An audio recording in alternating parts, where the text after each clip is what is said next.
So pagkala kami sa Santa Marcoleta, yung cash ko sa plunder. Ako nakikisa doon sa panawagan laban sa korupsyon.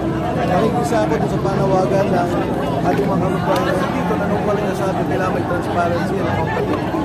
Nakikisa ako dahil doon sa sinasabi na bakit ano ba nangyari sa atin. Kami sa Santa Marcoleta, nagsasalita laban sa korupsyon, kami pa yung inukulong sa plunder. Yung mismong hepe ng EDSA, si Secretary Manugulo na head ng DPWH, hindi na naging state witness. Talagang nakita mo yung selective justice, yung politika sa ating instansya, ang paggalit sa mga EDSA ng gobyerno. Parang ikulong yung mga sumisigaw at nagagalit sa korupsyon. Pero yung mga totoong korap, yung totoong kasama sa korupsyon, yung mga sinasabi lang dapat na may kaso, hanggang ngayon wala silang kinakasuhan.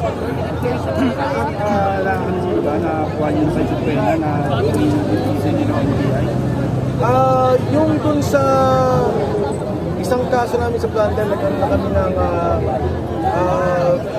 meron ng notifikasyon ng Kaute sa Puerto, Kaute affidavit kami sa fiscal ba?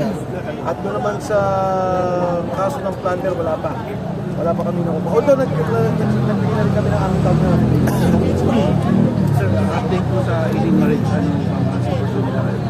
napakasama na talaga sa sitwasyon dahil ano mo, siyempre yung kanilang paniniwala, magsasabi sila kung ano nalalaman niya, nagbigay sila ng kanilang yung mga statements sila, opisyal, kung ano yung nakita nila, ginawa nila. Tapos yung nangyayari nga, sila pa yung ginugulpin. So ngayon, ulang ata, bawat isa may 10 kaso. Ako, kaso ko ito na eh. Marami sila sa akin, kasama si Atty. Baligod. Kaya nakakalungkot. Dito, pagkaligsalita ka sa korupsyon, ito yung kukulong, ito yung tatakutin, ito yung kakasuhan. Pero yung mga sinasabi ng noong pa, may sinabi lang 65 na congressmen involved, may sinabi ko si Mr. and Mrs. Vizcaya na ma-involved sa korupsyon. Walang kaso, walang investigasyon. Yung mga malis, nagsabi ko sa delivery ng pera, wala din. Yung mga sinabi ng delivery, di ba lang investigado, pinasuhan. So, unclear para sa inyo. Napakalinaw naman. Kami na, kung ano may kaso. Yung mga involved sa corruption, alim lang ata, 2.5 yung mga sinasabi rin sa ganito na may kaso, ngayon wala. Kasi sumama na, kung magpila sa kanila, wala yung kaso. Sir Mike, singit ko po kasi hindi lang daw today, hanggang di daw mangyari yung panawagan po ng grupo ngayon. Hindi sila aalis hanggang hindi magre-resign. Kami, hindi lang aming paniniwala. Hindi lang naman yung mga kapatid natin na nandito, kundi iba't ibang organisasyon.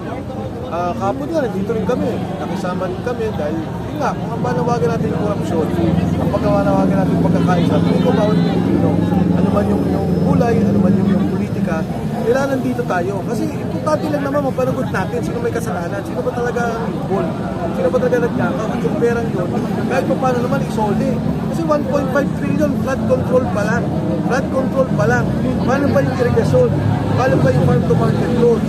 Paano pa yung mga kontrata sa gamot, sa DOH? Lahat na yan, no?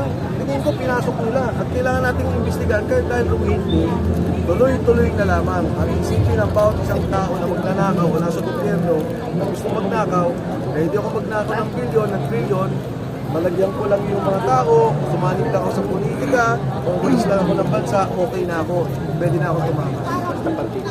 Sa partido. Last na lang po, impeachment versus flood control. Ang layo naman. Yung impeachment ang tagal na lang pinag-usapan yun, 125 years. Okay din ako doon. Okay na yun, sa impeachment court na yun eh. Dumadaan nga sa proseso. Ito 1.5 trillion, isang maleta lang, 50 million. Kaya sinasabi nga nila sa bawat isang delivery, pinakamababa na 10 maleta, 500 million. Yung 125, pondo yun. Hindi yung sinasabing nakaw, sinasabi lang pondo yun na kinakailangan maayusin sa POA, ang audit kanyang pag-liquidate sa POA. Itong pinag-usapan natin, sinasabi ng mga sundalo, sinasabi ni Saldico, delivery na ng pera. Di ba sabi ni Saldico, 25 billion diniliver niya? Kasi sinabi ni Senator Lacson, hindi totoo yan. Si Yusek Bernardo, 8 billion diniliver dahil yung 50 billion inayos niya. Iba pa yung kay Manny Burod. Billion, isang transaksyon lang ang pinag-uusapan sa delivery ng pera. Yun ang ayaw ng tao. Kahit saan ka magtanong dito, magtanong ka kahit sa kaninong tao dyan, sinasabihin ba nila bakit hindi unahin yung flood control? Billion ang naging nakawan, billion ang nawawalang pera. Kung isa na lang, yung pong na grupo rin ng Sunday, kasi corruption din ang ano nila. White ribbon. Oo. sa palagay nyo, dapat ba sila sumama na rin sa ganito yung pagtitipon? Parehas lang naman kayong pinaglalaban. Wala akong problema. Okay nga, sumama kahapon eh. Kahit anong 2 araw bago mangyari yun, tinira pa nga ako. Sabi, huwag kang pupunta doon. Hindi ka pwede magsalita. Hindi naman ako magsasalita talaga. Ako'y nakikiisa lang. Kami, eto, totohanan to. Kung gusto lang pumunta dito, walang partisan. Huwag tayo mag-usap ng BPM ba, o Inday ba, o kung sino ka man, di naman ka ba. Kung natin pag-usapan yun, basta korupsyon lang, magkaisa tayo dito at itulak natin na talagang totohanin, lumabas yung katotohanan, lumabas yung investigasyon at talagang kasuhan nila yung dapat kasuhan. Kung follow-up lang po, anong masasabi niyo po sa mga sinasabi po ng mga kababayan natin na mauna pa po kayong makulong at kasuhan kaysa doon sa mga totoong nagnakaw? Yun na nga rin ang sinasabi ko eh, nauna pa ako eh.